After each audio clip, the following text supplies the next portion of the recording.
The ship, which in fact had probably been built in about 5 days in America, and it had 16 30-ton tanks on it, and it behaved like a snake over the waves, creaking and grunting.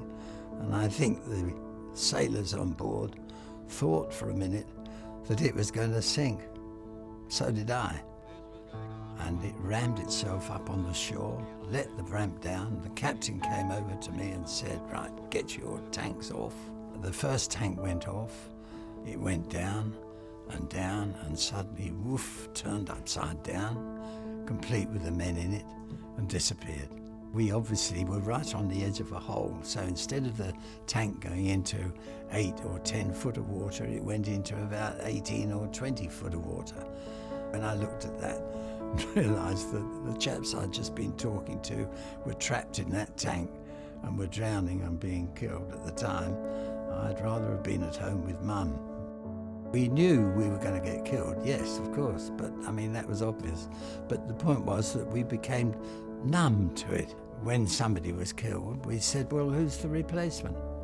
The average life of a troop leader that I was doing was a fortnight. That's what they gave us. Once we had set up our hospital, of course, wounded chaps came in. Of course, there are all sorts. I mean, it's very difficult to describe because bullets and shrapnel and that don't choose where they want to go. They go to all parts of the body, and some of these wounds are horrific. In fact, I had nightmares for years afterwards. None of us were heroes.